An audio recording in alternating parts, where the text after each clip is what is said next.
looking around you. Tell me, what are you aware of?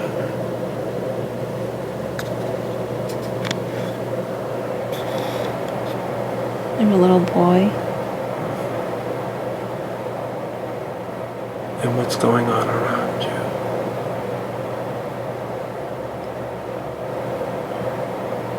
I'm looking for something. There's something I want. Are you inside or outside? Inside. Notice where you are that you're looking inside. What kind of room you're in, or what kind of building are you in?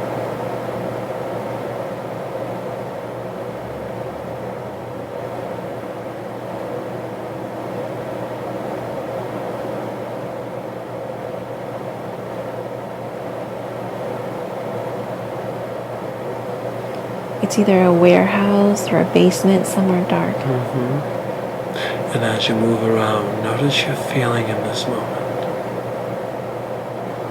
What feeling is moving through you as you look around in this moment?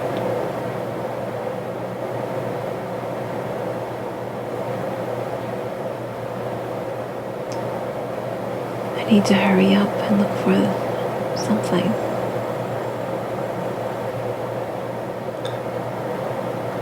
And notice how come it is that you feel rushed, that you have to hurry. How come you have to hurry in this moment? I'm not supposed to be here on my own. And as you're moving through this moment, notice what it is that you're wearing in your body, or feel what it is that you have in your body. What are you wearing over the body? I have a short sleeve shirt and shorts on. And do you have anything on your feet? Sandals. And do you get a sense that you're a large child, medium built, or kind of a small kid? Medium. And as you're moving about, I'd like you to move to the moment that either you found what you were looking for or you were exiting where it is you were in. And as your mind drifts you to the moment of either finding what you're looking for or exiting, notice where is it takes you? Where do you go? I find something, but it's not what I'm looking for. And when you find it, do you have it in your hand? Yes. Your right or left hand? Or both?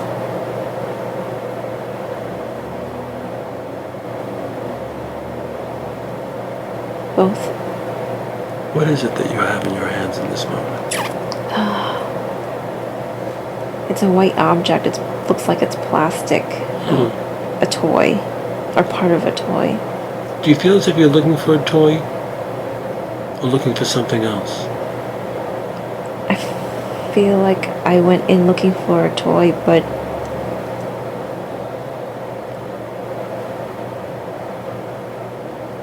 What?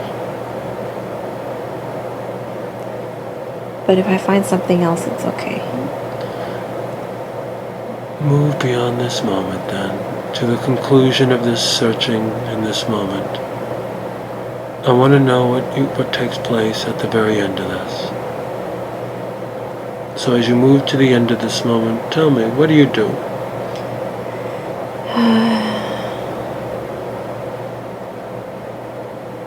There's someone there and they're pulling my arm and they're telling me not to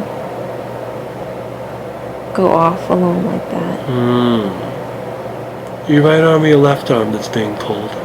My left. As they're pulling your arm, are they hurting you? Or is it just like grabbing you and bringing you along? Just bringing me along, but with some tension. Is it a man or a woman that's grabbing you? A woman. And notice where you go with her as she brings you along. Where do you go with her? Where does she take you? We're walking on a dirt path.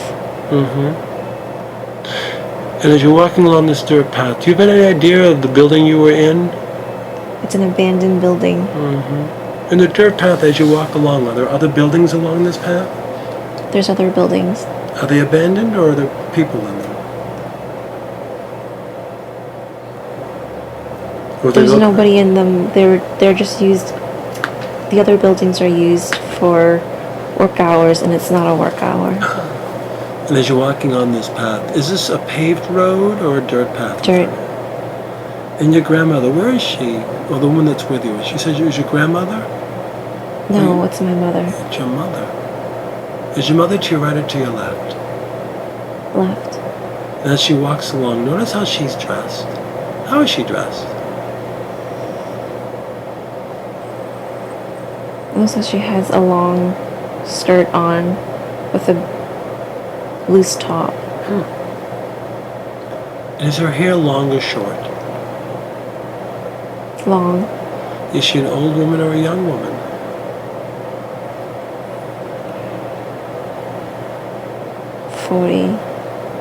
And as you look at her, how do you feel about her as you move along with her in this moment on this path? I just want to play. I'd like you to hear your name come forward. Or perhaps your mother calls your name to you. What is your name in this moment? Mick. Mick? Very good, Mick. If that changes, you'll let me know. Mick, where is it that you and your mother go to now that she's taken you from this building? Where do you arrive to with your mother? Yeah. It's like a business, but also our home in the back of the business is attached. And where are you in this moment? At the front door with her. And is this business amongst other businesses? Yes. What kind of business is this, Mick? She sews. And does she leave you by the front door, or do you enter into the building with her? I go before her. She lets me in. And when you go in there, is there anybody there with you? I see a male sitting. And what's he doing?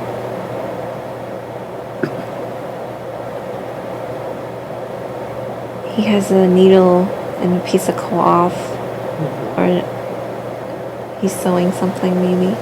Who is this male to you, Mick? Anybody? My father. Isn't it just you and your mother and father there, or are there other children there? Nobody else. And as you're brought in, what are you brought in to do? You remain in the front store, or do you move to the back? We're in the front. It's more, it's a gathering where people come in and bring their things. But we also use it as a gathering room, like a living room. Very good. And what does your mother do? Does she get right to work when she enters in? I know she tells me to go upstairs and wash. Before you go upstairs, I want you to check the mother and father here. And as you do, as you sense them, feeling them in there in the moment, before you go upstairs to wash, Mick, tell me, are either of them familiar to you within your present lifetime?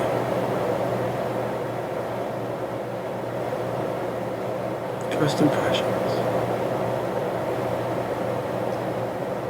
I can't sense anything from them. And when you move upstairs, is that where you go? Do you go upstairs to wash? Yes. And what's it like, these stairs? Is it a wide stairwell? Is it a narrow staircase? It's not narrow and it's not too wide, but not enough room. There's no risers on it. You can see through them, and they seem very hard, like concrete. Very good. And when you go upstairs, what's upstairs? Describe to me what you see. There's a lot of junk on the left side of me. Fabric, rolled up fabric, boxes, mannequins. Very good. As you're moving along in this moment, Meg, I want you to get a sense of where you are in the world. Where is it that your mother and father have their shop in the world?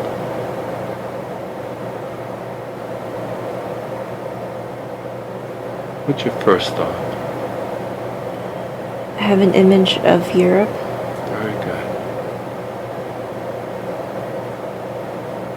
Moving along in this moment, Matt, I want to move to the event of your day, after you were brought home, after you were brought back to your parents' place. So allow your mind and memory to drift you forward, Matt, to the event of the day we entered into. And as your mind brings your memory to that moment, tell me what's taking place. My mother and father are busy. They're talking. My mom, her voice is a little loud. To do a certain project. And I just watch. Is this taking place in the storefront or in the back? The front. And as your mother's talking to your father, does she seem angry? Does she seem pleasant, like it's a conversation? A little frustrated. And as you're witnessing this, Meg, how is this affecting you?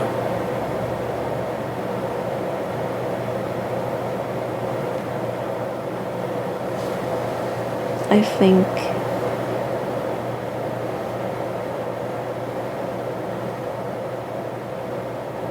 that we need to communicate differently.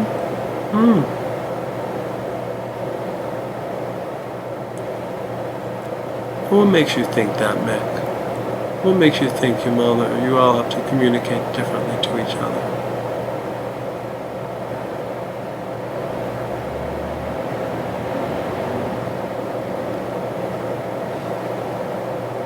What makes you think that thought?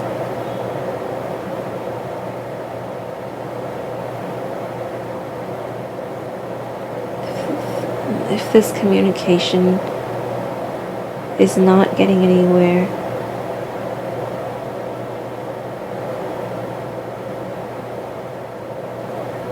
find another solution. Do you feel as Meg as if your mother and father talk this way a lot in front of you? Or is it just this moment? Only when there's a lot of work and they're stressed. Meg, how come we came to this moment at 5 years old in your life? Why do we enter in here, into your lifetime? Find time into communication. And drift forward. I want to know how this works out in your life, so I'd like you to move forward to the next significant event of your life. That this moment at 5 continues to ripple forward as an effect, and where you take this experience. So as you drift 3, 2 to the next significant event within the life of Meg, and 1. Looking around you, Meg. What are you aware of? I'm at the storefront and I'm much older. I'm talking to a customer. And what's happening? And he doesn't like the way it came out. And what's going on as you interact with him? I don't know how to handle it, but I just told him we'll start over again. There's nothing to worry about. And how does he respond to that? He wanted it at a certain time. And do you let him know that you'll have it by that time? It's possible, but I have to work all day and all night. And what choice do you make in this moment, Meg? Pull through. So drift forward to the outcome of this moment for you.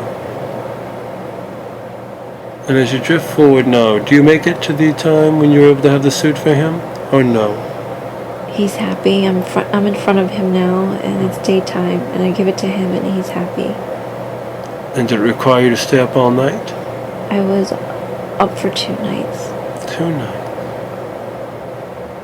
And tell me, how do you feel that you see he is happy? Relieved. Notice how you're affected by this, Mick. In what way are you affected by this moment? Drained. What about a dream? I'm drained. You're drained. I see. How old are you in this moment of your life, Mick?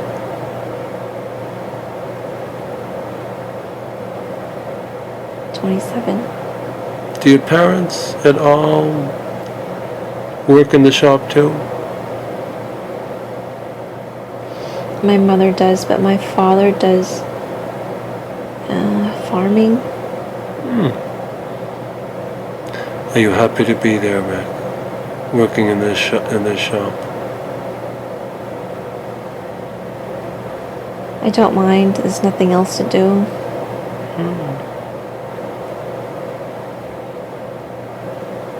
Move to the end of your day. I'd like to know where you go at the end of this day at the age of 27. So if you allow your mind and memory to drift yourself forward to the end of the day now. And as you move to the end of the day, Mick, tell me, what are you aware of?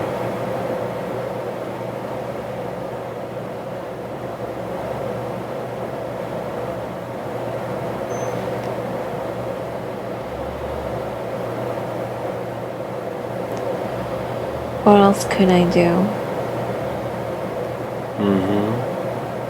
Where are you in this moment? I'm laying in bed. And where is this bed that you lay in? Is it at the shop? In the back room. Do you still live with your parents in the back? Yes. As you lay in bed and you think, what else can I do? What do you mean?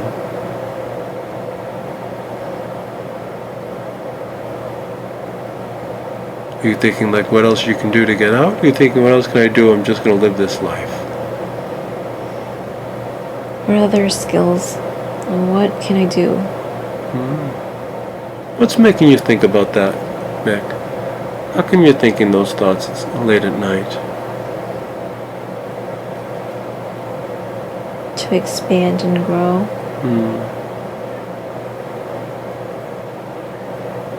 Let's move along. I want to see how the end of this night, moves into your future. So I'd like you to now drift forward once again, all on your own, to the next significant event in your life, Mick, that is a reflection, a ripple forward from that moment of 27 years old lying in your bed, after the encounter with that man, redoing that suit.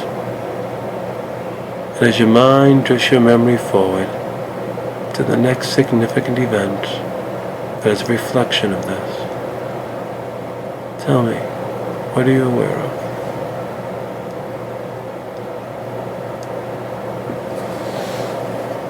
I don't want my father to go working in the fields. How come? He's getting old. Let's see, and how come your father works in the fields? Is the shop not successful?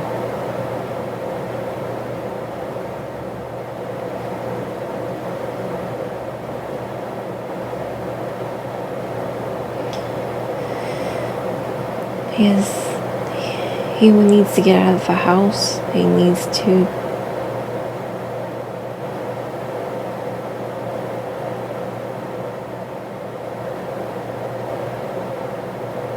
find another outlet.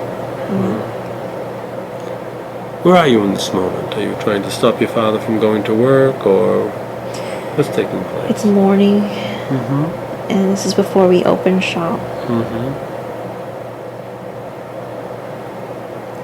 And who's there with you now? My mother's not there. She went to go get a few things. And where's your father? He left early. And as you're opening shop, how are you feeling this day?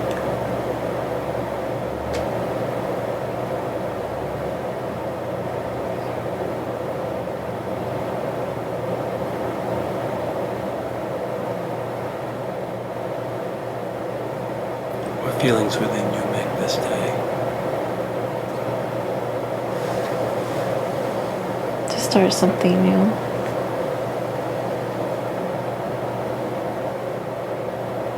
How old are you this day? 30.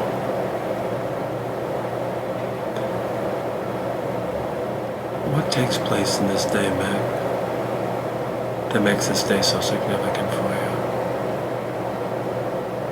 Move forward to the event within this day. The intent.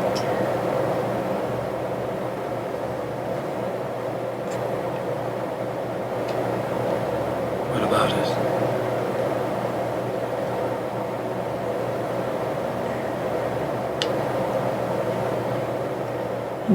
On the edge of starting something new.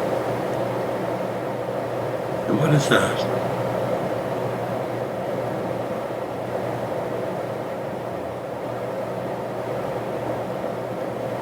To do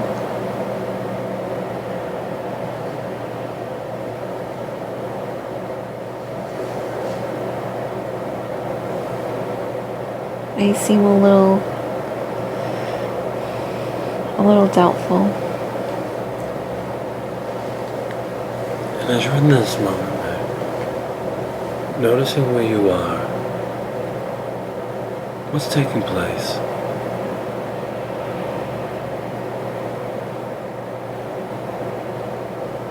I feel that I should have more hope. Are you working in this moment? No, I have a pen in my hand and I'm just thinking. What kind of pet?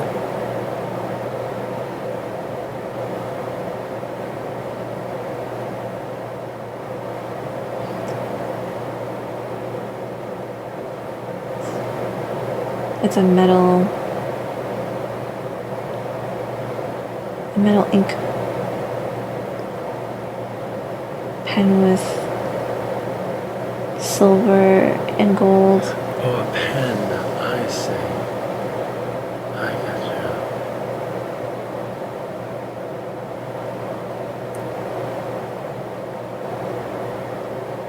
Why is this moment so significant for you, Meg, at 30 years old? What is it about this moment that has meaning for you? I need to push myself if I want to do something. Then move along again, Meg. Move along to the next significant event that is an outcome of this awareness at 30 years old.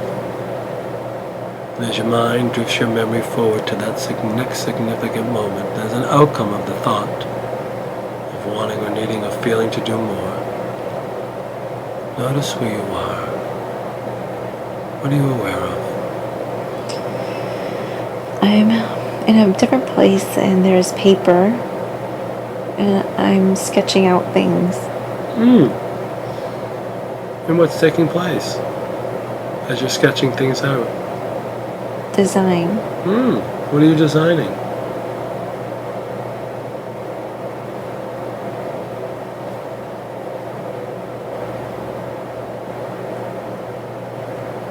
I'm doing design for a living room, for someone else's living room. Interior design? Yes. Very good. And as you're doing this, notice where you are, Meg. Where are you? It's very, looks very nice. The walls are white and tall. And it's very lit, like an office or... It's not my place though. I'm working for someone. And are you actively sketching out for the environment you're in, or are you just like an office building? Office building, working to sketch out for someone else's home. Very good. And as you do, notice, are you in an office? Are you amongst other people? Where are you?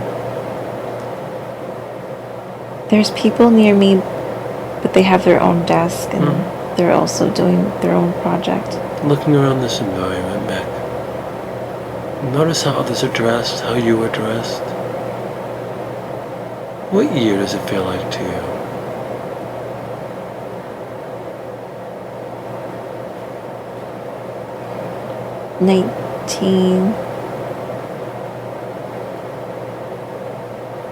1908. 1908. So the people around you dressed in what way?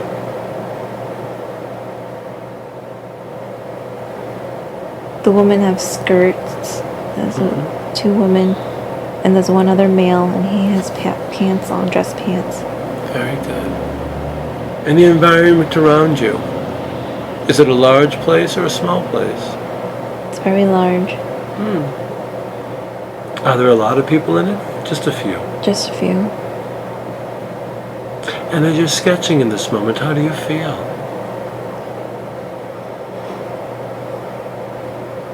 I feel relieved. I feel happy. What are you relieved about? What are you happy about?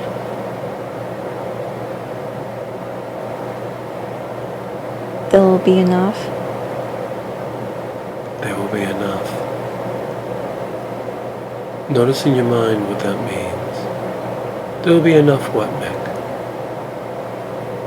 Time to grow. How old are you in this moment, Mick?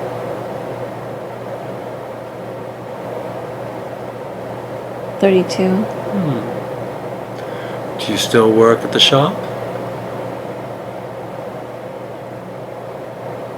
I help my mother here and there, but she does her side work still. And how about your father? Is he still farming?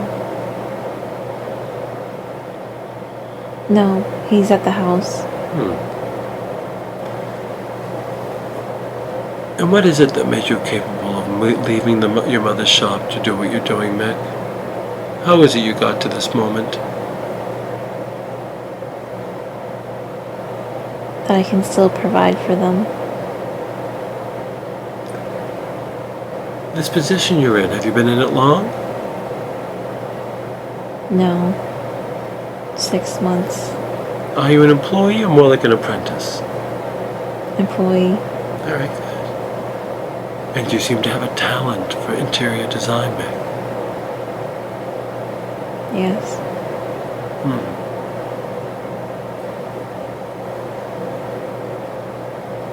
Tell me, how come this moment? Why did we come here at 32?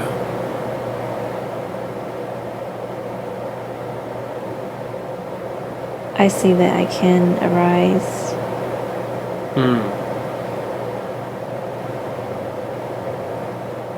Very good.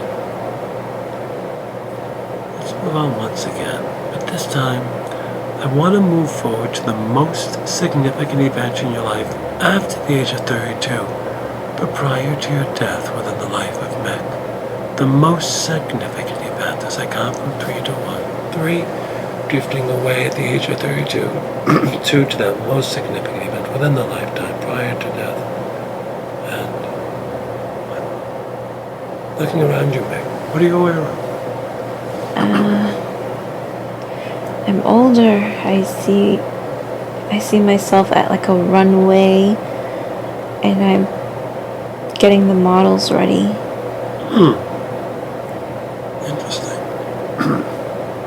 What are you doing with these models? Making sure their clothes are properly. And as you're doing this, are you enjoying yourself? What do you feel? I'm having so much fun. And Mick, as you're doing this, I want you to notice how old you are as you're doing this.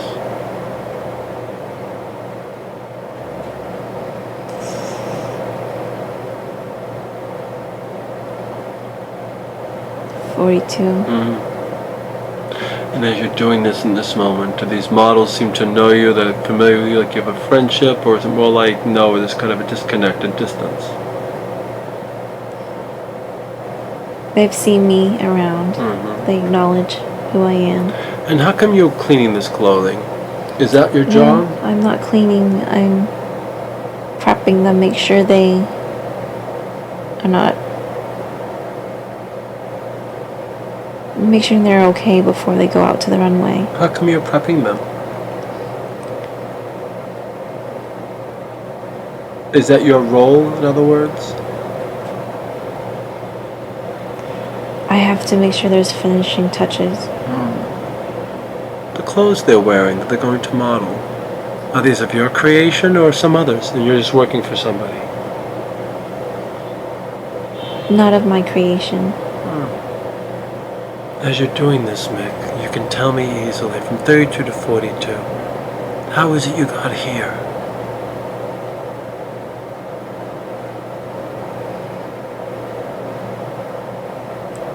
There's somebody that I got in touch with while I was working for someone at 32. And they led me there. They saw my talent. What talent, Mick? That I'm able to see flaws.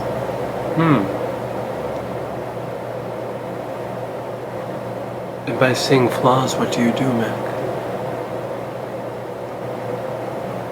I always have a solution. And you say you're very happy at what you're doing. What makes you so happy that you're doing what you're doing, Mick?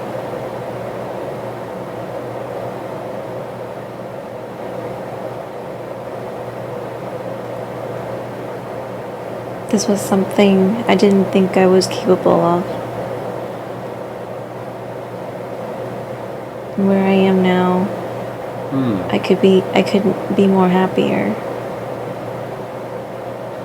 Very good. I want to move to the end of your day, Mick. I want to know where you go at the end of your day. So if you would, drift off beyond the time of work, perhaps beyond anything else that happened after work, to the very end of your day, and tell me, where is it that you're at the end of your day this day? I have a little apartment in the city.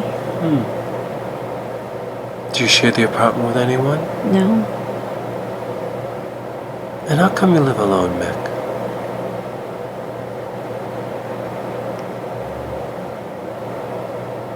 I like to live alone. When you go into your apartment, tell me, is it a well-furnished apartment or a sparsely furnished apartment? Everything is nice and neat. It's very comfortable. What do you do when you get home this evening? I get food ready. I'm making a salad. The kitchen around you. Just notice it. Be aware of it. The apartment. And as you're in this moment, tell me, Mick, how come there's no other people in your life? No partner or spouse?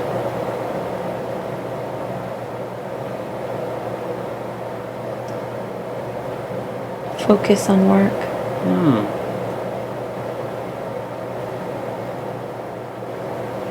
I have a few friends I hang out with.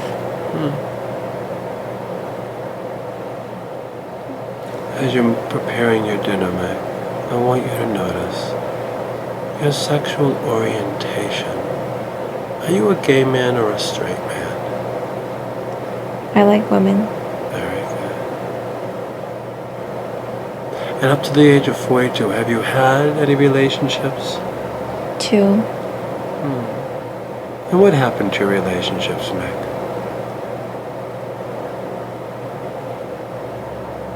I only want girlfriends. I don't want to commit. And now, before we move on, I want you to be aware of what it is within your consciousness and mind as Mick that makes you only want girlfriends, that makes you not want to commit. And what do you find is the reason for this, Mick?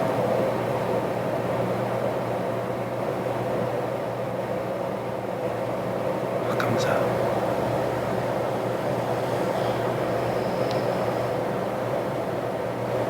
I just want to live my life the way I want it. Did witnessing anything at the age of 5 years old affect how you're choosing to live your life now, Meg? Yes. And so was there a feeling that by bonding with another that it would restrict you? Keep you somehow from being free to do what you want to do? Just in case.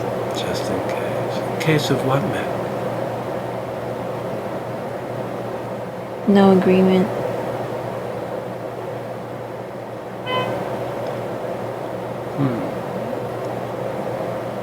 I see.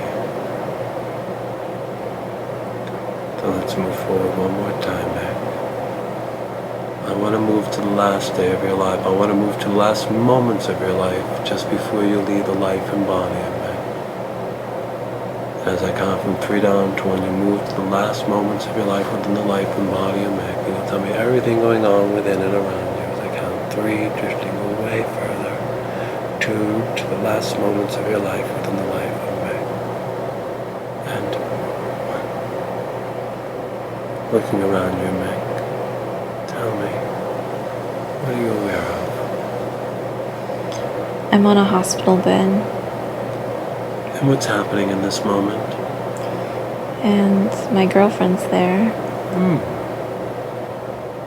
And where is she, to your right or to your left? My right.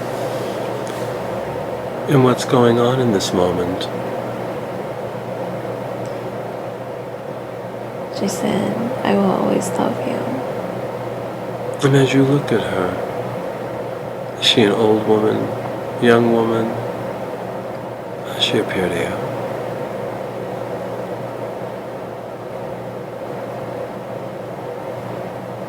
She's 12 years younger than me. And do you love her, Meg? Yes. Then as you feel her essence, sensing her energy and presence within, is she familiar to you in the present life?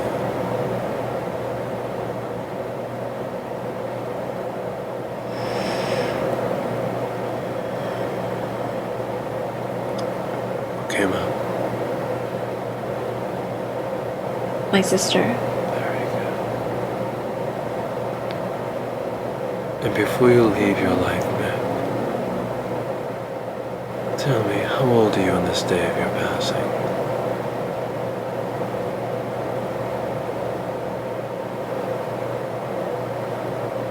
'73. What are you dying of, Meg? At 73.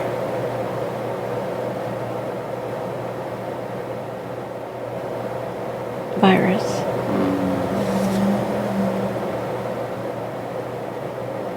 Are you okay that you're dying, Meg? Or are you struggling with the thought that you're dying? I'm ready to go. Before you leave, Meg, tell me, how do you feel about the life you lived?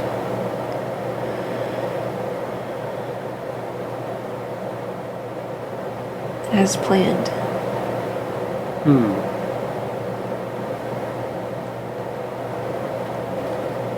Is that a good feeling within you, or is that a disturbed feeling within you? It's good.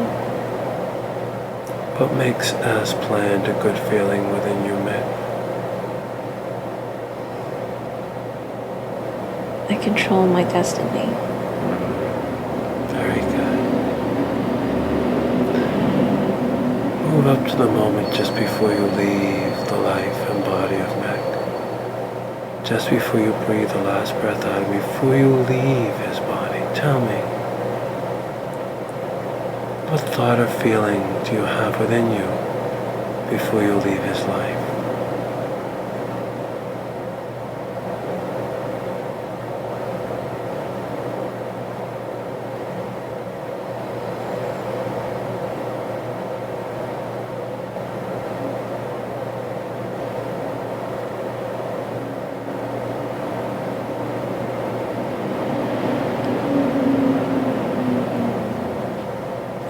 sense anything. Very good. And if you would, as I lightly place my hand in your forehead, breathe the last breath from the life and body of men. And as you release from this body, just keep me aware of what's taking place for you. As you now move through his life and beyond to the spiritual and higher self, the enlightened nature of your being. For you've just died and you retain no mental, emotional, or physical impressions from the life of Mikta that do not serve your growth and evolution. And as you release from him, tell me, where are you in relation to him in this moment? I see that his body. I'm standing on the side, on the left side. And then I see a flash, a light above where my body is. And I shoot through it's like a big tight tunnel, and my body is condensed and I'm shooting through. And what's the sensation like as you move through? Warm, fast. Do you sense others with you, or that you're by yourself? I'm by myself. Do you sense a destination that you're moving towards? Yeah, it's like a forever beam of light I'm traveling in. Does this light have color for you? Yellow and white. Do you feel as if you can see in this light, or that you're blinded by this light? I can see. And as you travel, do you feel as if you're looking straight ahead or looking backwards, as if where you're coming from someplace? I'm looking forward, moving forward. Very good. And as you continue to move along, does the environment around you change at all, or does it remain the same? I'm in a place now and it's very still. What does it appear like to you? It's like outer space almost, and I'm floating. Continue to keep me aware. As you float, notice what's taking place for you.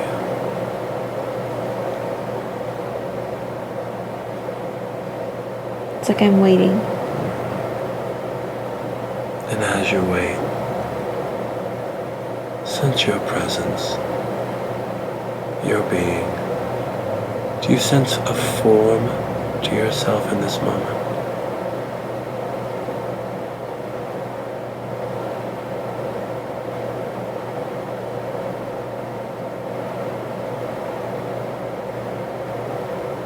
I feel like I have like a normal human body, but it's light. What color is this light of your body? White. And as you drift in this moment, the space around you, what's around you in this moment?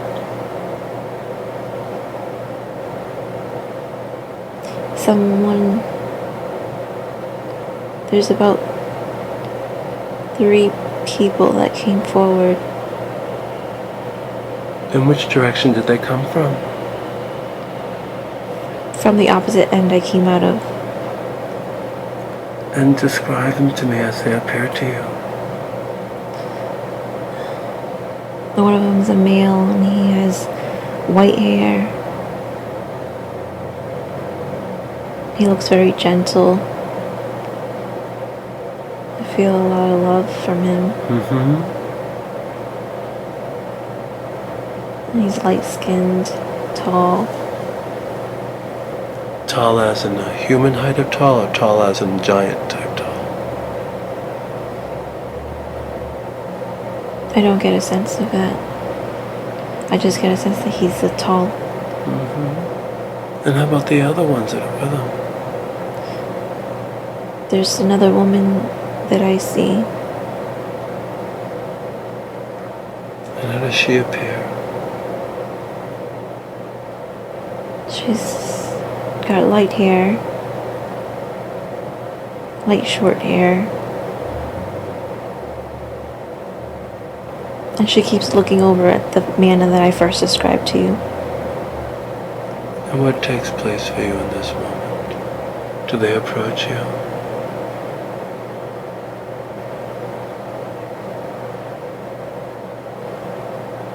He lets out his hand and I take his hand. And upon doing that, what do you feel by taking his hand? What happens? There's a flash and we zoom somewhere else. And notice where you arrive. Where do you zoom to?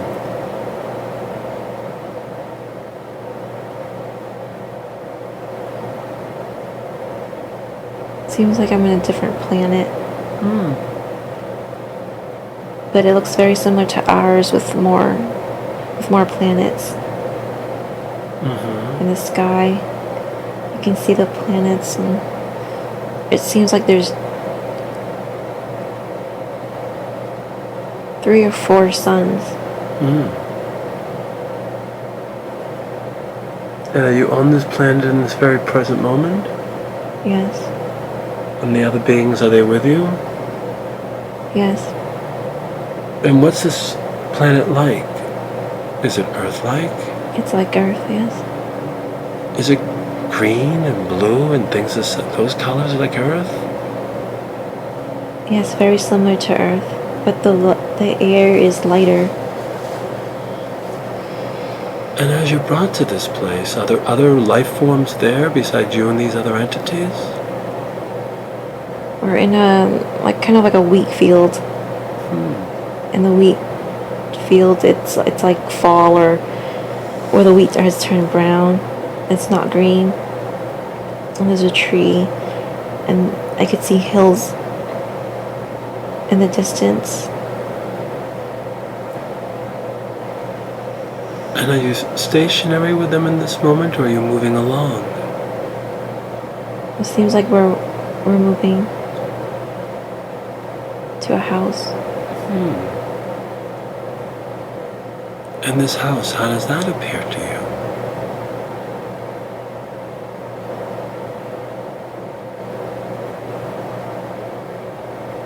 It's relaxing.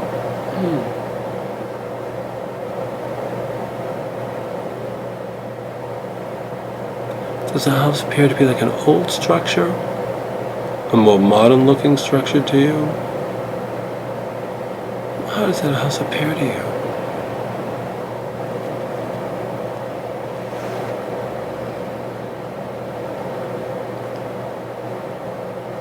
The house that we went to is just a gathering house. It's an old, it seems like wood. But in the distance, there's a really tall tower, a pointy tower. And what happens when you all get to this house?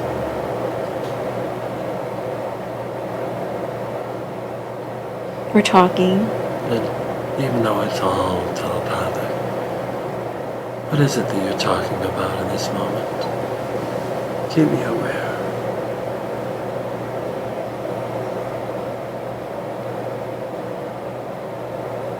The man asked me,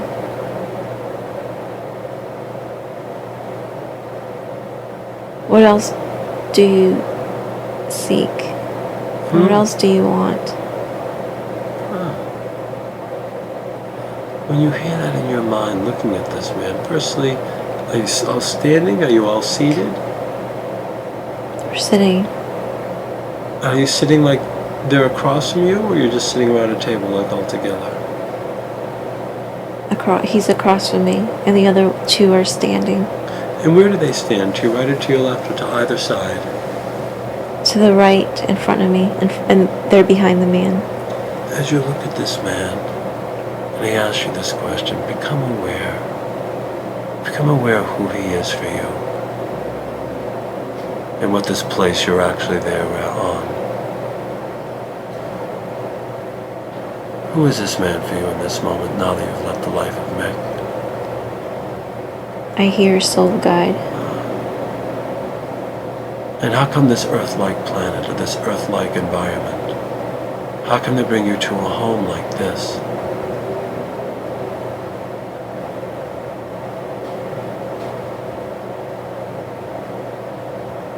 Nature. What about it? Reminds me to connect. As you focus on him now and he asks you what further you want or further you seek, I want you to now allow your mind, as you go more deeply within, focusing on the one across from you, imprinting his imagery and the others in your mind. What do you answer? How do you answer?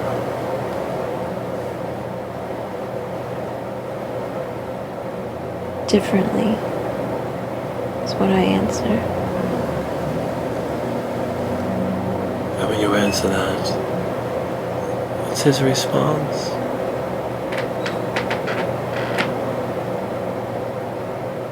Differently is okay.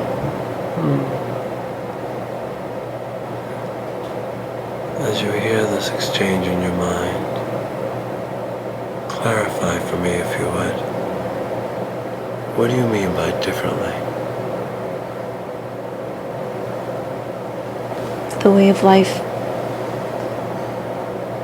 The relationships.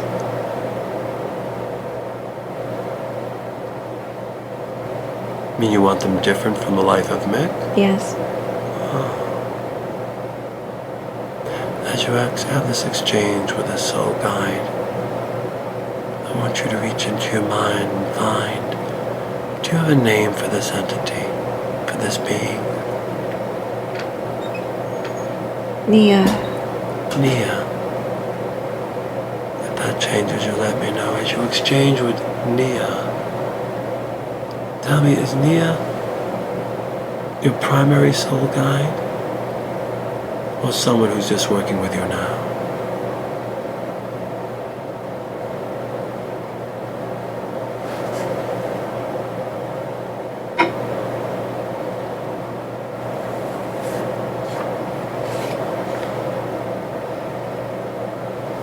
Nia is the woman that keeps looking up at the other man. Oh. So she's the one who works with you primarily. Yes. How come she stands there silently beside you? She stands beside him.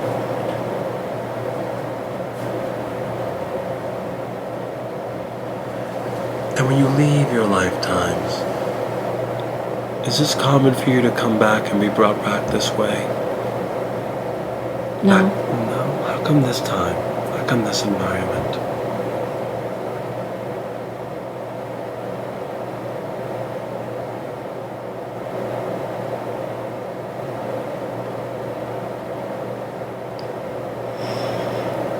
To show togetherness.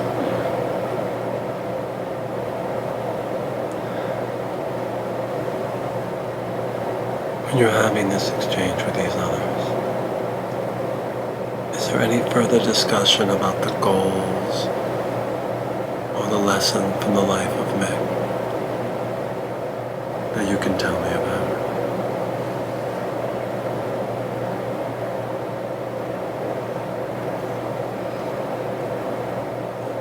No.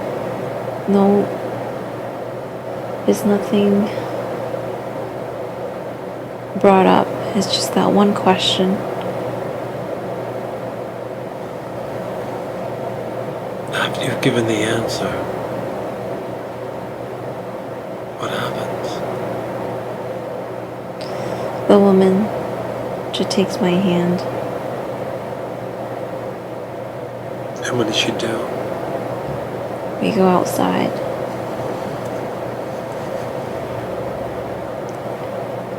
And we shoot up into the air. And as you shoot up, do you hold on to her? Does she hold on to you? She's holding on to me. And what is it like then when you shoot up in the air? What happens? I don't see myself as a human body anymore. I see myself as light, swirling light in different directions. It looks airy. So I can see through it. But is there sparkles of color to your light?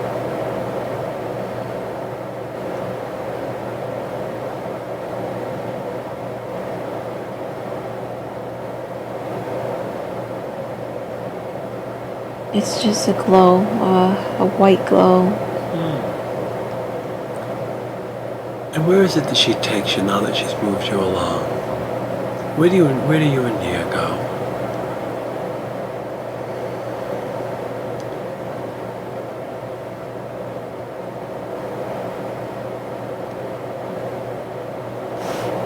It seems like I'm at a building, like an office or a library.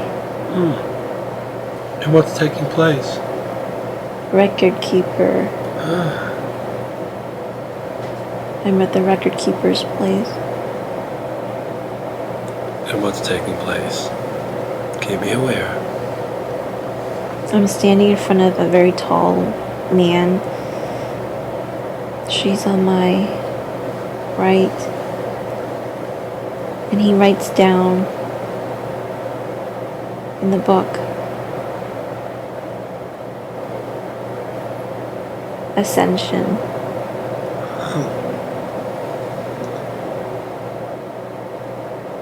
And when he writes it down to the book, Ascension, what does that mean?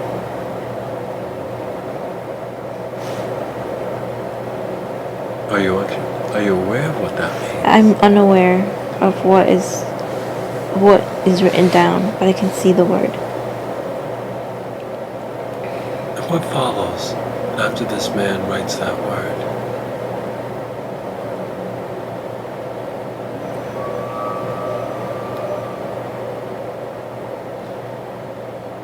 He points for us to go in a different direction, like inwards towards the building. As you do you feel any kind of thoughts or feelings coming from Nia at this moment? Any energy at all? No, she's just bringing me along. As she brings you along, what's the environment around you like? There's books everywhere now. She's bringing me down to an aisle of books. And one floats out in front of us as we step in front of the aisle. Is it a large book, a small book? It's a medium-sized book.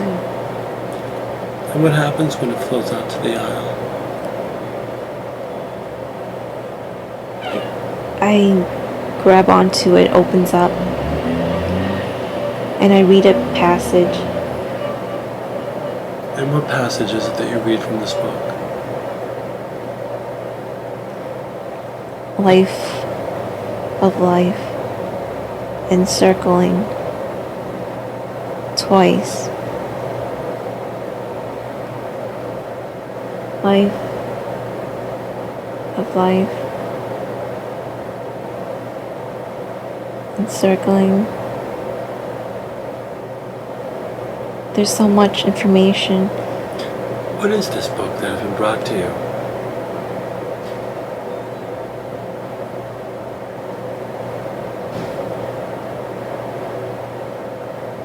I don't know. Where is Nia in this moment? She's waiting near the entrance of the aisle. Has she left you by yourself in this moment? Yes. And do you hold on to this book as you look at it? Yes. And as you hold on to it and you see the pages, is it words? Is it images? Is it drawings? It's symbols. I don't understand the symbols. As you focus in this moment on the book, find the meaning that is intended for you in this moment. How come you are being shown this book in this moment after the life of Mick?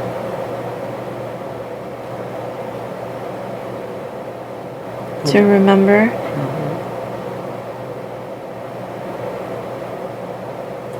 What? There's a teaching that I need to remember in this life.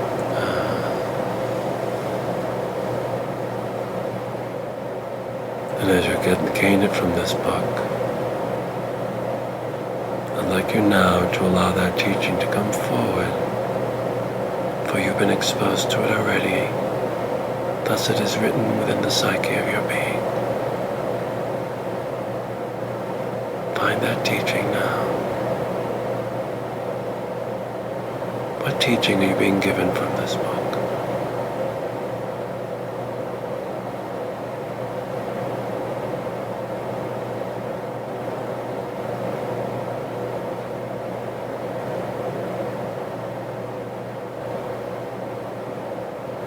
Everything in this book I have to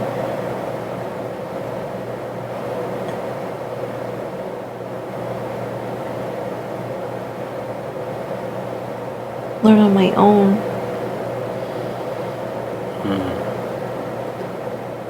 So you will be given the knowledge. I already have it in me. I just have to remember. Remember what?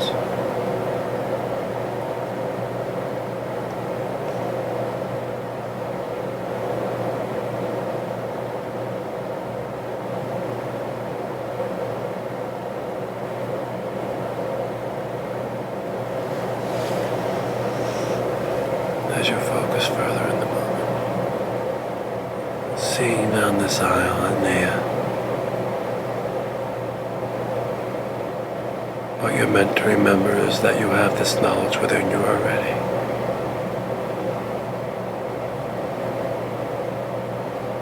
And that it'll be being present to you in memory in the appropriate moments of your development and growth. When you know it, when you see it, it'll feel like you've always known it and seen it. Because you have. You're just reminded of it. Are you required to grow first? That's why you don't know in this moment. Growth is the portal to access this information. And they want you to know that. Trust. This is already within you.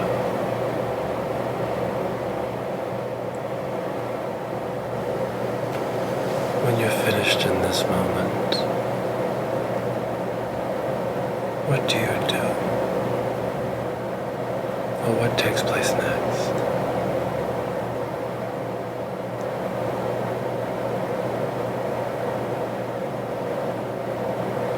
I put my hand over the book and I absorb it.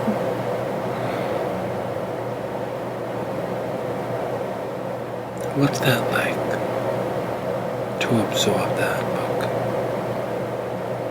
into your being? It's a rush of energy. It makes me whole.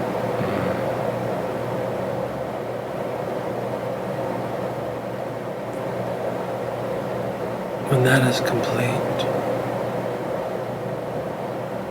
do you return to Nea, or does she come to you? What takes place?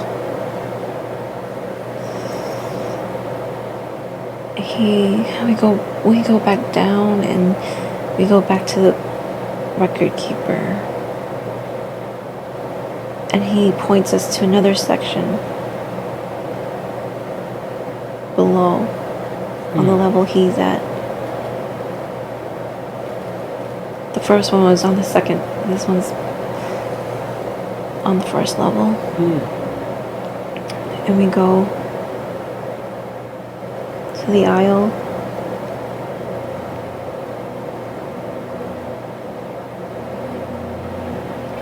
And what takes place?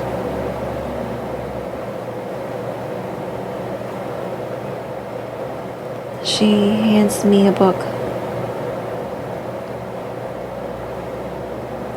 And what is this book that she's handing you? Whatever she's handing me, I seem hesitant about. Is it similar to the book you were handed before? Is it larger? Is it smaller? What's this book? It's smaller. And do you accept this book from her when she hands it to you? I take it, but I feel very hesitant. And can you sense that Nia feels your hesitancy in this moment? That she's aware of your feelings?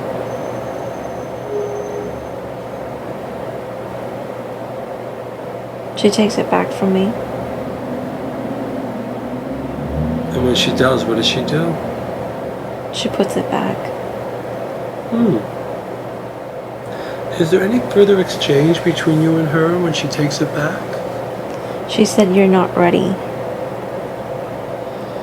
Then how come she handed you the book in the first place? Because I hesitated.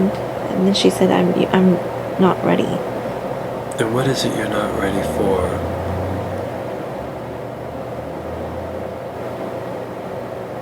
What weren't you ready to receive in that moment?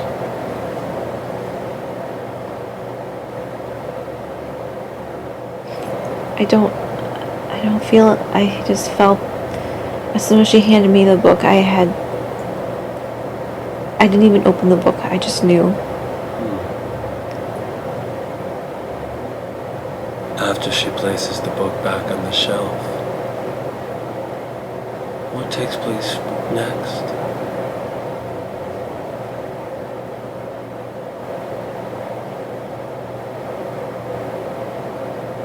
She talks to the bookkeeper.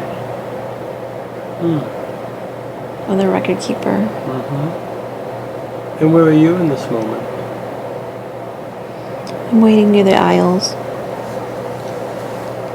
As you wait, do you wait by yourself? By myself. And then there's another book that draws my attention. So while she's talking to him, I grab this other book. What is this book that you grab?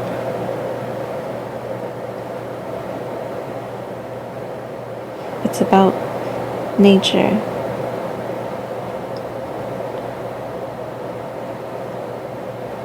And what is it about this book? Connection with nature.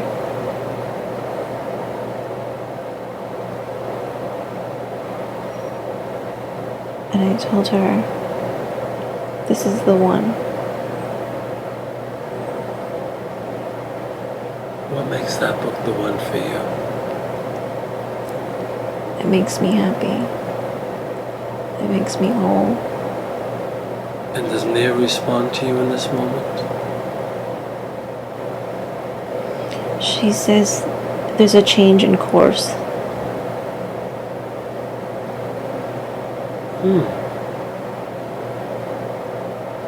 Do you know what she means when she says that?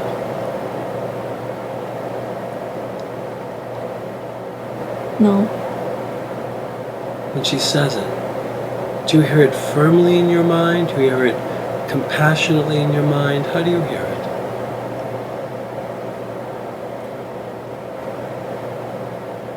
Firmly. And what's her face like when she says this to you?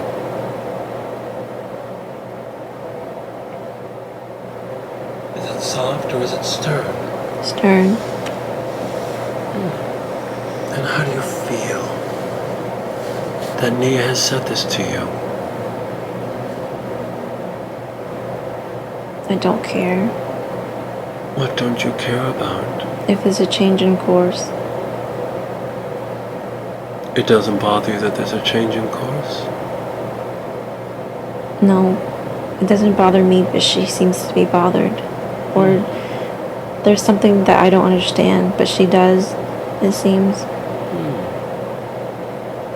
As you focus in on her, perhaps you can hear your own name come through your mind, or Nia calling out your name in this moment. What is your spiritual name? Aiea. If that changes, you'll let me know. Here you are with Nia. She tells you there's a change in course. And you're holding on to this nature book that says it makes me feel whole. And she seems disturbed by this change of course.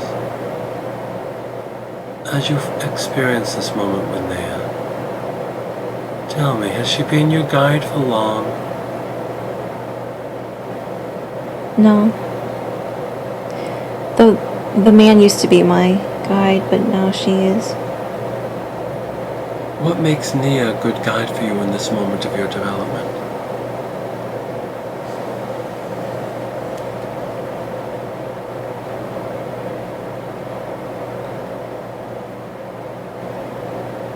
Stern. She's at the stern. I have this feeling of she's stern. What is your spiritual name again? Aiea.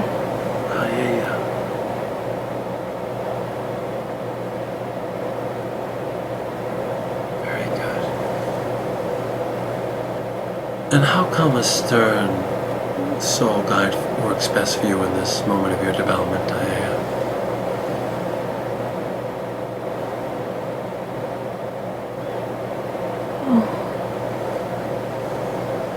The path that I was supposed to go was supposed to be more challenging.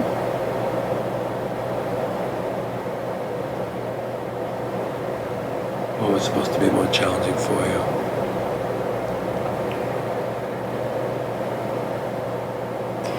My developments was supposed to be more challenging, but I want to develop it somewhere else.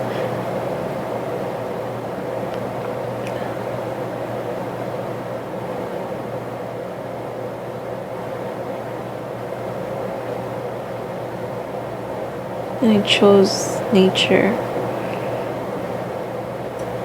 instead. Instead of what?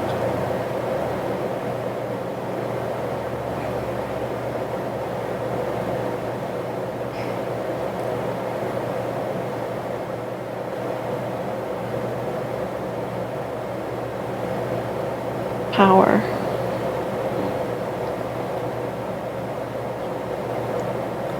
I'm curious. This change of course, is this your choice or their choice? My choice. Is Nia upset because, or frustrated because you are changing course on your own? And there was already a projected path? Yes. I want you now, as you look at Nia, to become aware of the path you were on and the course you have changed.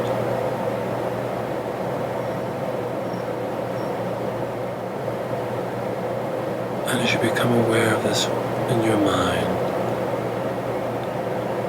what was the path you were on and the course you changed?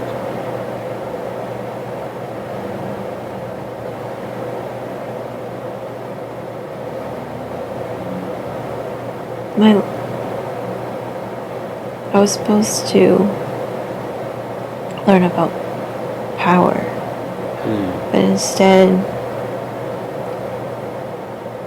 I told them I didn't want to learn about power, I wanted to learn about nature.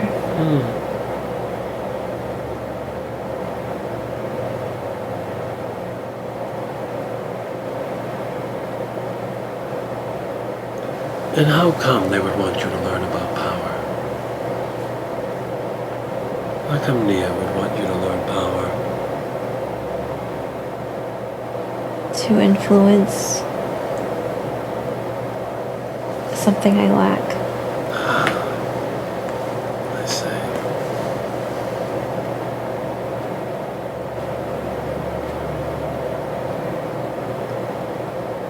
come you reject this? How come you choose a different course, a different path?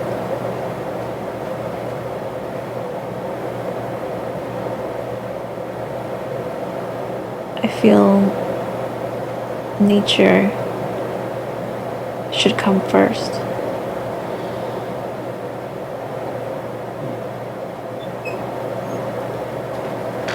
Then tell me if you would,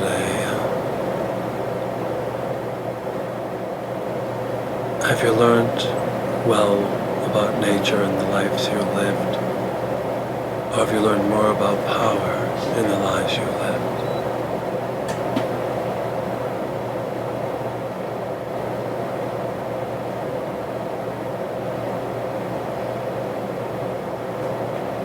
I have not learned about power. I have learned more about nature. This is why I chose nature again. But it's time to move on to power. Are you ready to move on to explore power? Next life. After you've had this moment in this record hall with Nia, after the moment when the book went back on the shelf rather, are there any other books that are brought to you while you're in there? No. Just the first one before this nature one. And how does this moment with Nia in this record hall come to a close? What takes place? We go back to the record keeper and he makes a note at the bottom. And what does he write on the bottom? Do you know? Exception. Exception. Huh. Ascension to exception. Interesting. And when he writes exception, what do you feel coming from him? If anything at all. He gives me a small smile.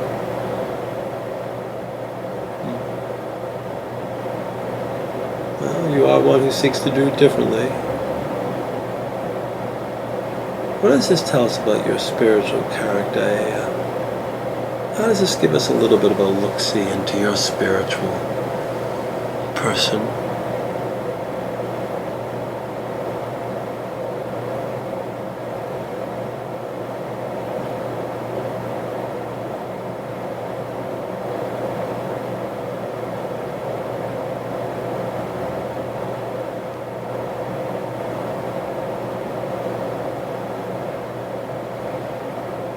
Keep questioning.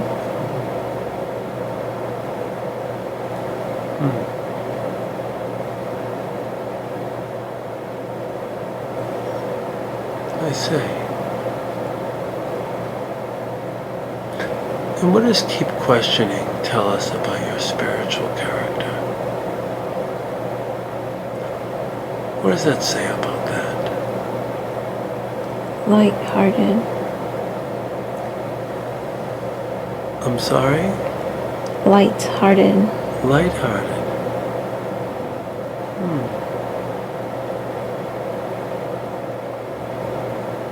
What else can you tell me about your spiritual character? Perhaps you can feel coming from Neo, even this bookkeeper, this record keeper, how they experience you as a soul.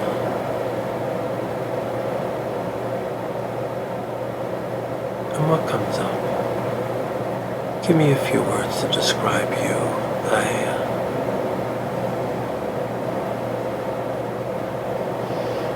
From the record keeper, I get a sense that he projects out back to me change.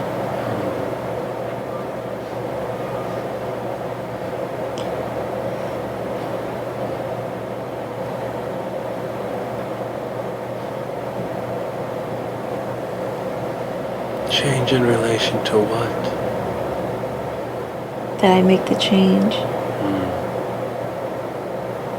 He seems to be okay with that. Does Nia continue to feel a little disturbed by it from you, by her? Yeah, I can still feel that knows that I'm supposed to go the other way. So I feel that from her. So what other way are you supposed to go? I was supposed to go to learn about power. She knows the importance. There's something that she's not telling me. So beyond this moment with the record keeper, do you remain with Nia? Do you go elsewhere with her?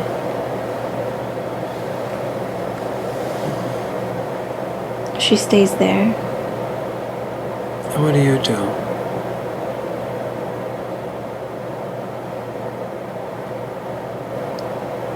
And I zoom back out.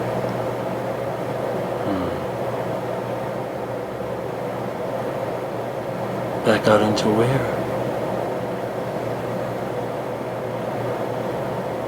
It seems like I'm back at the place where I was floating. Before the beings came to you? Yes. As you float there, do you float there alone? Yes. Notice the space around you. What can you tell me about it?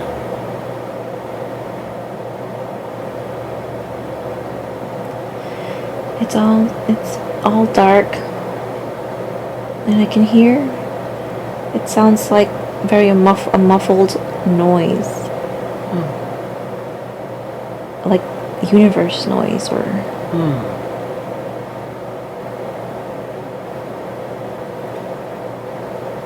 Is it a soothing sound, an irritating sound?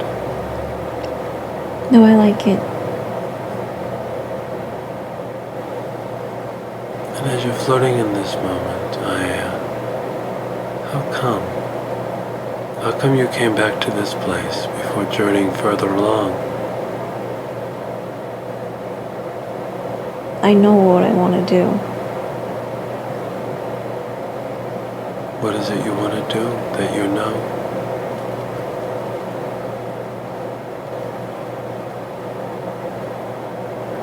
Ascend nature.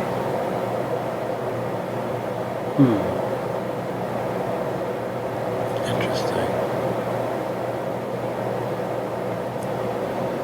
Is there a moment where you leave this environment to go interact with others?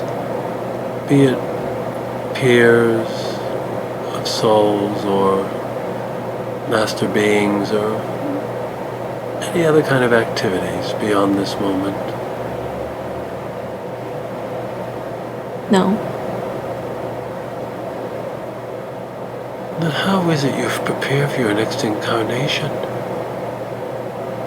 How is it you decide upon the life you're going to live?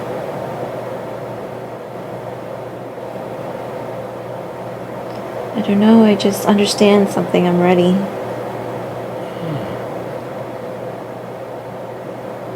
And as you wait and ready, it's very unusual that you wouldn't have preparation, that you wouldn't meet with counsel. Does this have anything to do with a change of direction?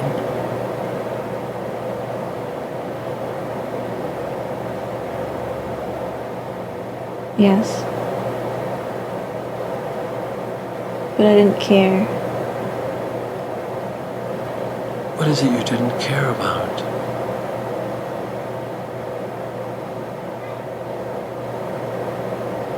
Who I had to see, or... I felt like I just went back to the place without... just knowing that I'm ready. No review of the life of Mick? No review of the lesson of the life? Of the goals? Of the intentions? Oh.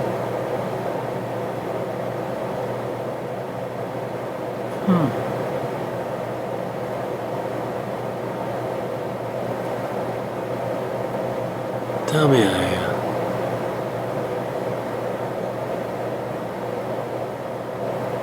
Your character seems to be a soul of almost willfulness. You know what you know, and that's where you'll go. Is it that you won't take the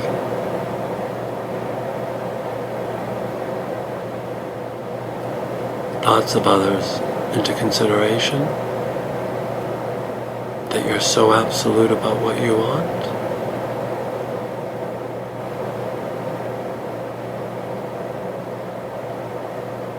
What can you tell me about this?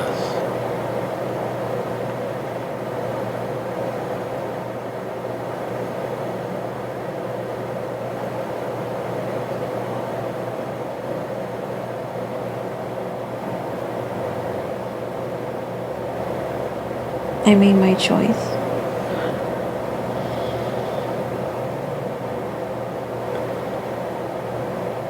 Interesting.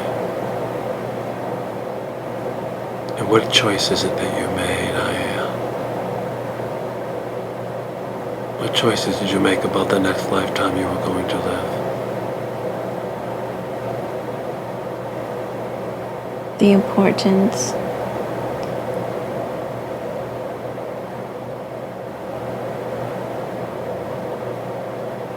of ascending nature. How is it that you were proposing to do that in the next lifetime? How do you plan on ascending nature in the next lifetime?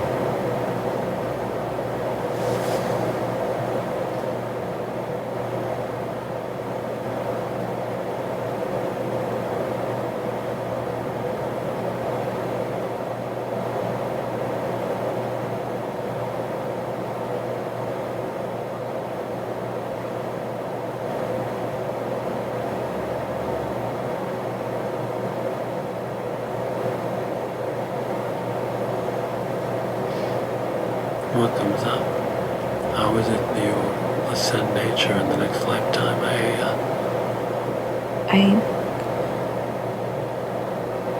I know that I have to bring back some information. I have to bring back something to prove prove what? my decision. You mean bring back something from the next lifetime? This lifetime. Then notice, if you would, what is it that you need to bring back? What is it you want to show at the end of the lifetime?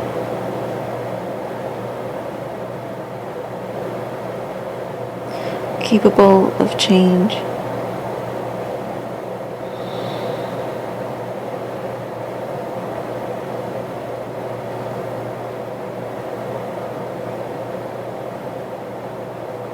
What did you set out to learn from the life of Meg? What was your lesson of that lifetime?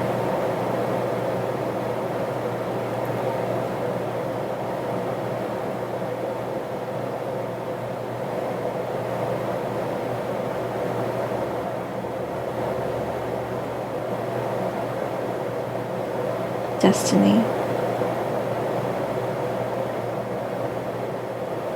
I make my destiny.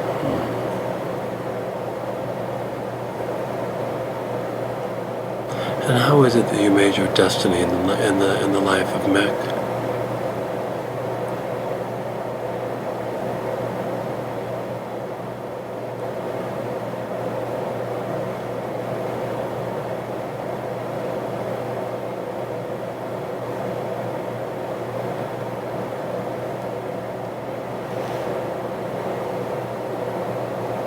I was able to turn the tables around.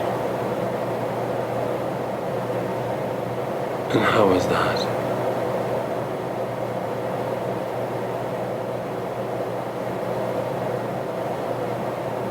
Project intent.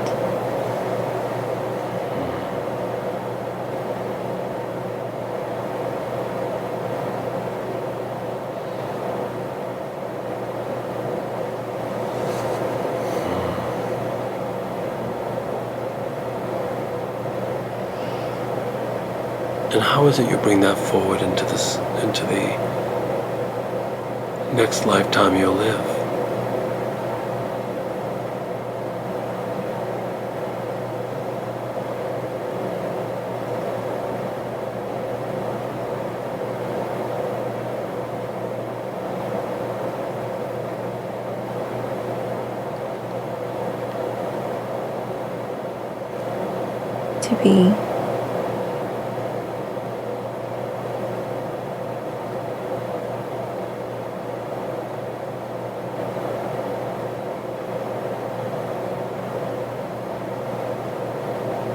To be what?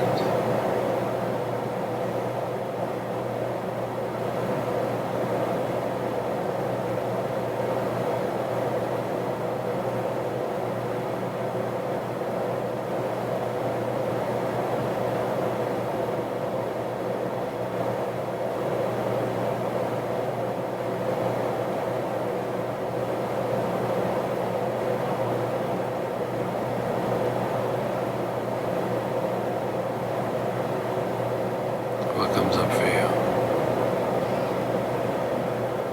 I don't hear anything.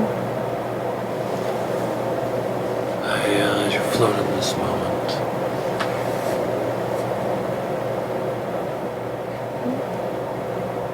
do you have any further interactions with any of the souls between the lifetime of Mick and the present lifetime that you can recall in this moment?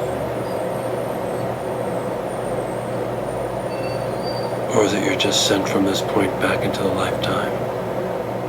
Forward, rather, into the lifetime.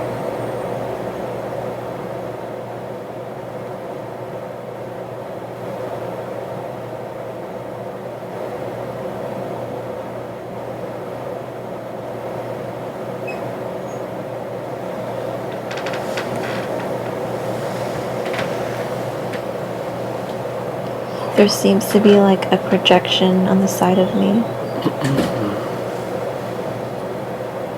And what about that projection?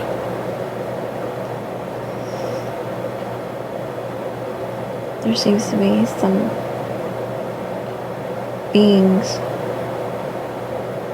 sitting at a table or something. Which side of you, your right or left side? Am I right? And this table they sit at, what kind of table? Is it a long square table? Long square table. Are they on one side or both sides of the table? They're all on one side facing me. And as you see them, are they seated or standing? One is standing in the middle. The others are seated. How many are there that you can count in this moment?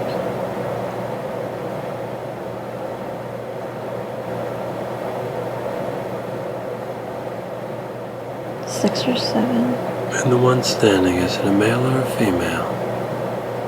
I'm not sure. How is it this one appears to you?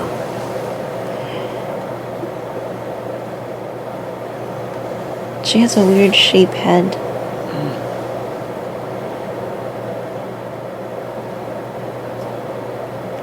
And she's holding something white. In one hand or both hands? Both hands. What's the shape of this white thing that she's holding? Almost like a paper or book. And is she holding it as if she's giving it to you? No, like she's reading it. And as she's reading it, do you feel as if she's reading it to you or out loud to all? To me. And what do you hear her reading to you?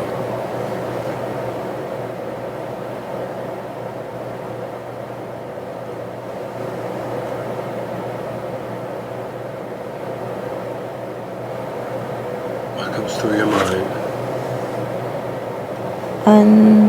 Unacquitted. Unacquitted sounds like unacquitted decision. Unacquitted decision.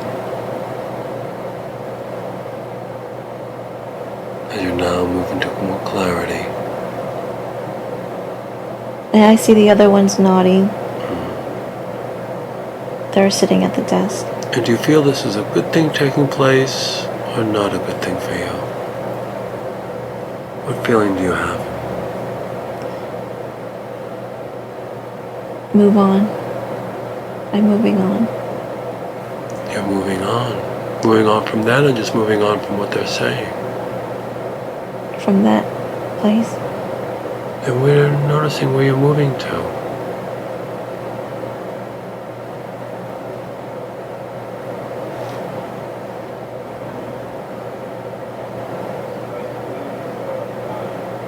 Do you move along to some place? Does the space around you change? As I'm moving along, I can see different. It looks like it's different places or different worlds. Mm-hmm.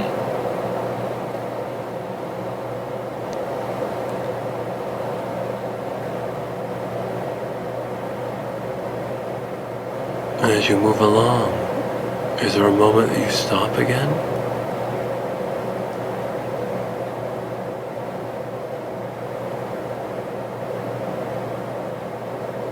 I see myself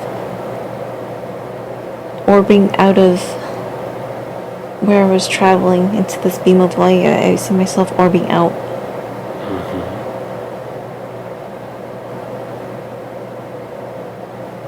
And I seem to be hovering over a certain planet. But it looks dead. And what thought is within your mind as you hover over this planet? It's so sad. Is this a planet that you're familiar with? One that is No. known to you? No, I just take the time to get out and look.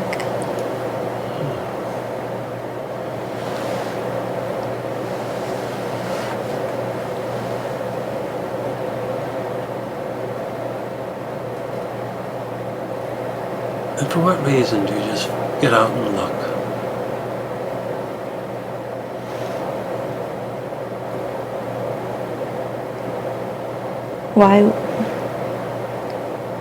Why did this happen to that planet? It seems like it died.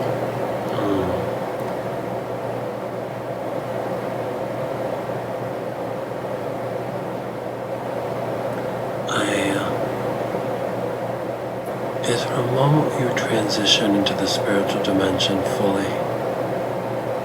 Where you're present with guide or counsels and things as such? Or are all these constructs created for you within the dimension? Or you're moving through space, through the universe? Clarify for me. A trip. So I'm taking myself on a trip.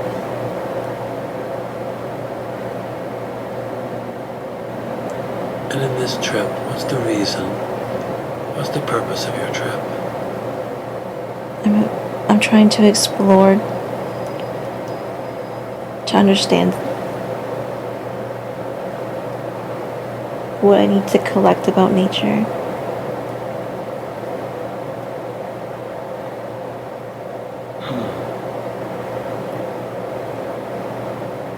And how come you're looking to understand about what you need to collect about nature? What does that serve for you? The importance. I have to show there's an importance. I have to come back with something.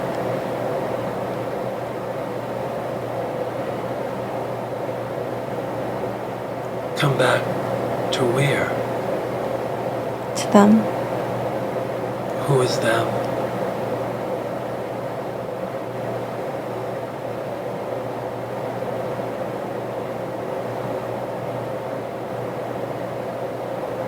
To my guide and to everybody that I saw at the desk. How come you feel compelled to need to do this? As if you need to prove something?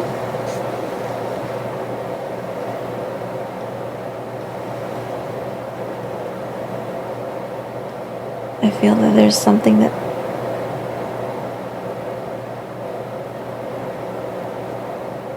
they don't see that I think it's important.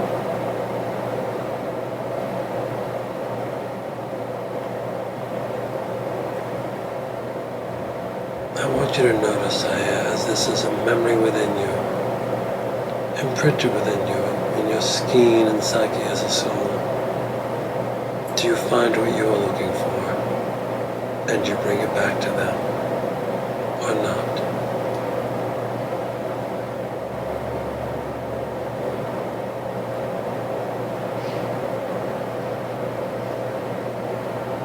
I show them.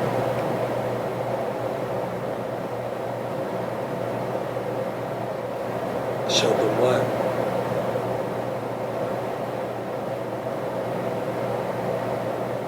What I have seen and what I understand. How is it you show them? I project the images and the experiences. And by showing them your travels, your experiences, what is it that you're trying to have them understand about you?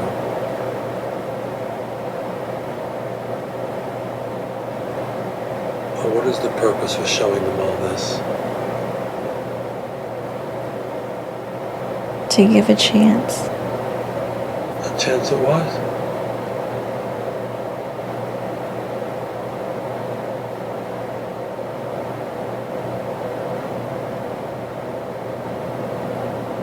Life.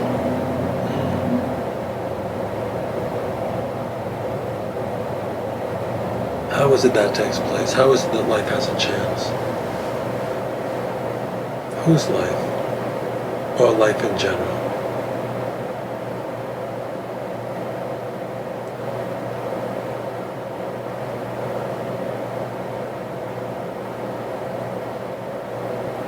Others.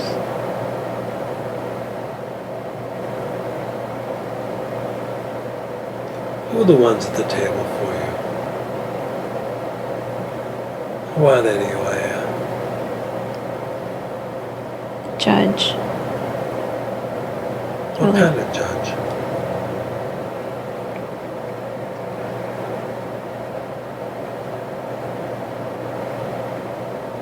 I just get judged. How is it that you would project out there that these others would be judges of you? As a different understanding is made that this is non-judgmental, that there are no real opinions formed about you, just encouragement and questions about you. So what does it tell us that you feel judged? On my decision. And how come you would feel judged for your decision? Don't you have your free will to create whatever decision you want? To become whatever it is you desire to be?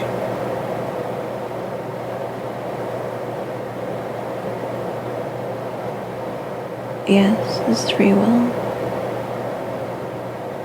Is it possible that you've been journeying through the nature for quite a long time, and that you've resisted moving into power, or the exploration of that, or finding a way of combining the two, perhaps?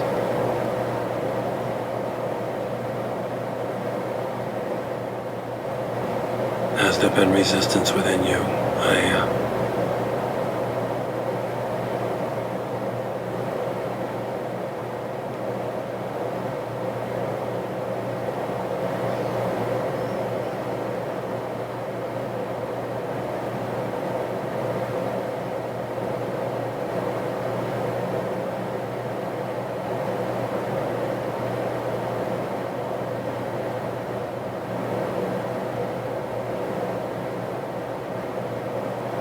That's the wiseness of his beings, the evolved minds. Yours is still developing, and they seek to guide you. So how is it they guide you in this moment?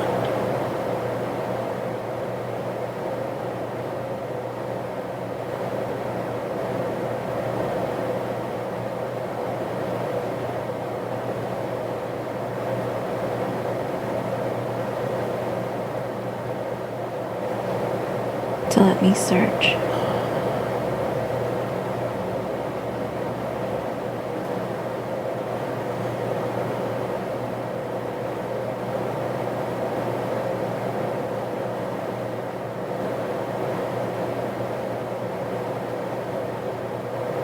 And by letting you search, how do you feel by these others?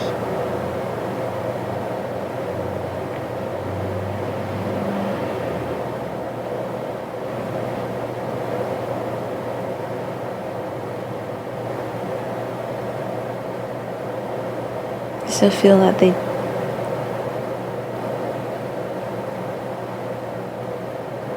I still feel the resistance. From yourself or from them?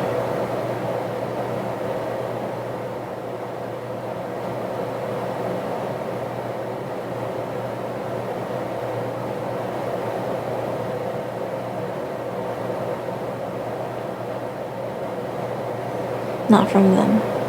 Very good.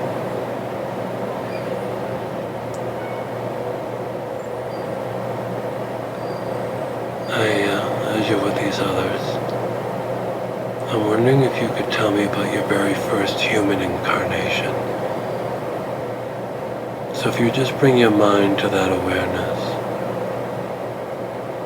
and what can you tell me about your very first human incarnation?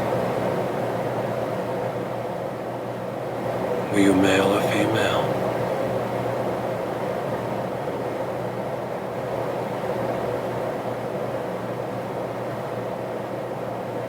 Male. And what was the world like around you at that time?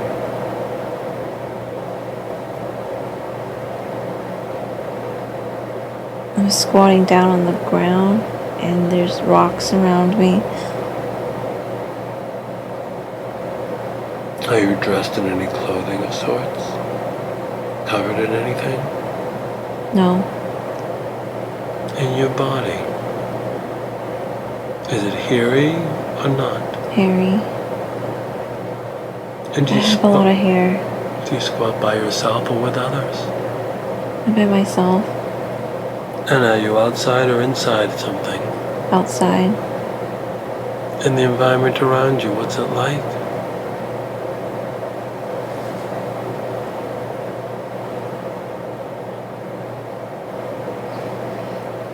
There's big rocks and small rocks. And I'm squatting on the ground like as if I can't walk. Notice, are you injured? No. I see. And as you're in this moment,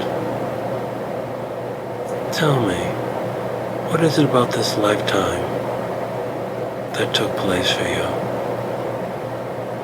Did you live with others or did you live by yourself? There's a village. A small village. In the village you lived in. If you would project yourself there in this moment, what were the shelters made of?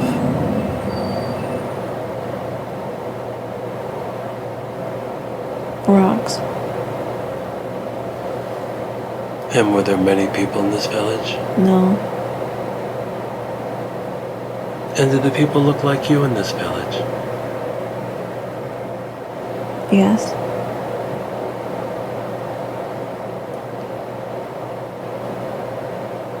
And if you could, tell me how that life ended.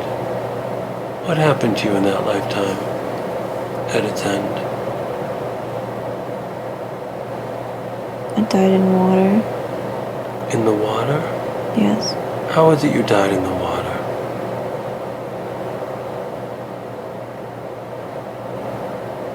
It's a flood. And where were you during the time of that flood? In the village. Were you with other people or by yourself? With others.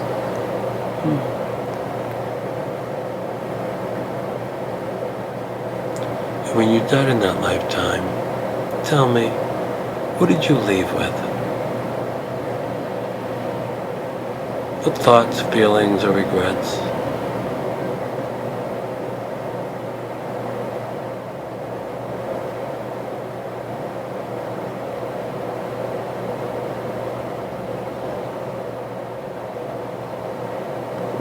That I didn't evolve.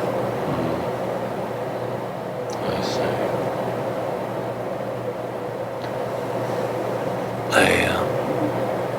How is it that you've been working on this through your lifetimes? How has that first lifetime affected every other lifetime that followed?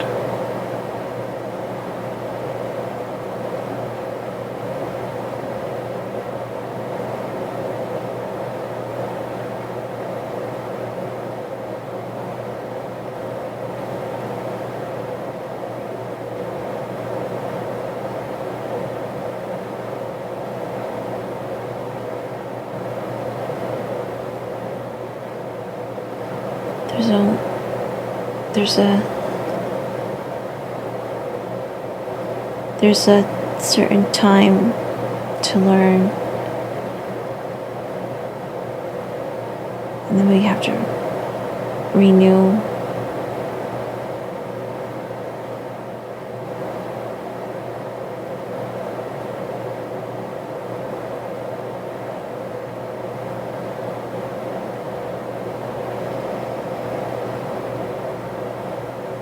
Have to renew what? Lesson life.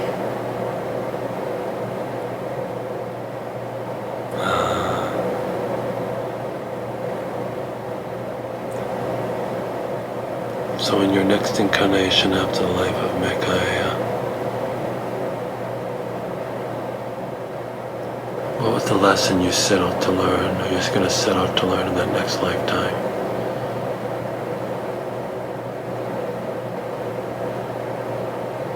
What do you want to learn further?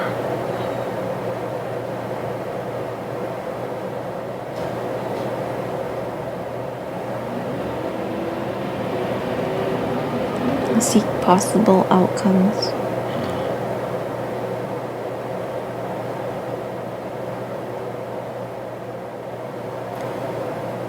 And how is it you will challenge yourself in that next lifetime to grow, to evolve? Live.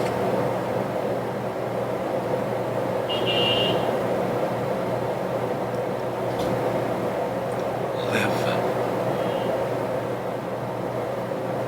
Is that it?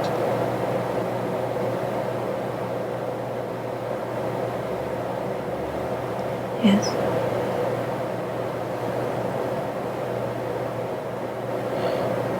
If you do these things, what happens for you in the next lifetime? What are the rewards or gains you will receive from that next life if you honor your agreements?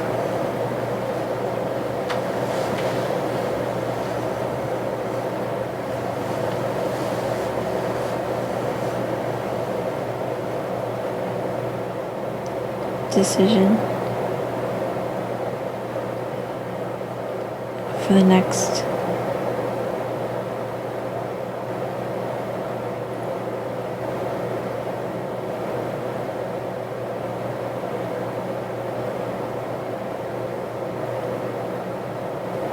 my decision for the next will be fulfilled.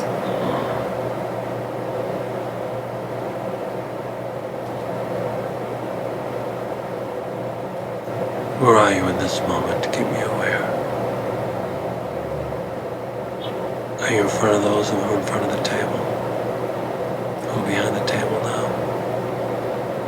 Are you someplace else?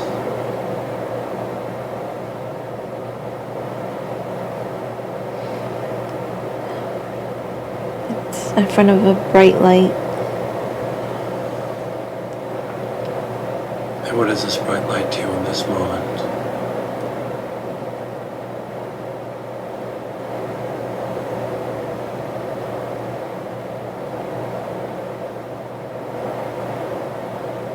Once I cross over this light, I will be reborn. Before you are reborn, before you cross over, do you work at all with the souls that you're going to be born with, that you're going to be participating with? Do you do any kind of involvement with them before incarnating and interacting with them?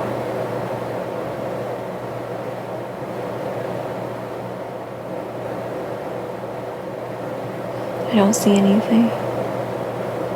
Before you incarnate, you're going to have questions that seek answer. You sound like a soul that's on an independent path, one who, when receiving guidance, still is one who will make the decisions on her, on your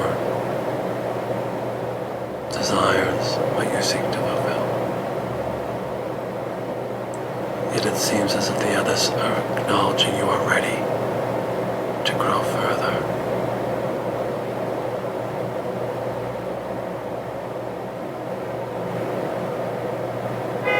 Open your mind to this realization, perhaps, that you've actually begun the journey back on growing through power. And you've combined it with nature, but not the nature of trees, or rocks, or fish, into the nature of life, into nature of the life form that you live. That it has a power, a capacity. And that you are now going to learn about power in the light of nature.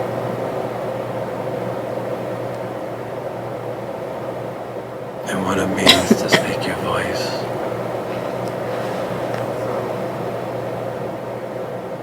Before you incarnate, though, I'd like to know some of the challenges you've set up in your lifetime that will help you grow.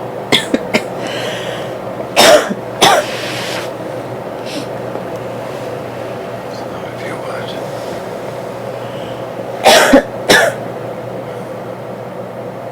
take your time.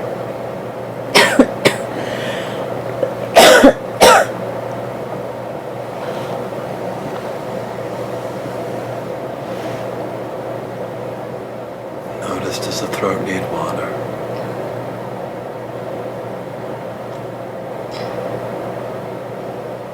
It's just itchy. Go back in, please.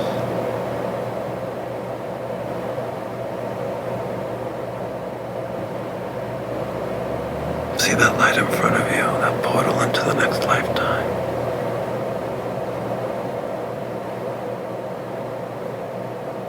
And tell me,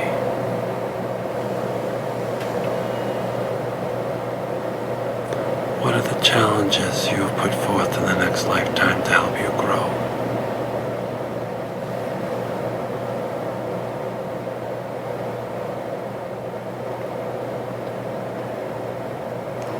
So keep seeking.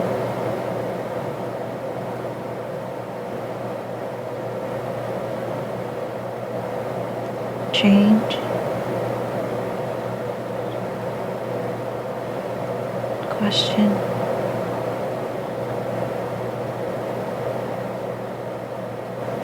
be.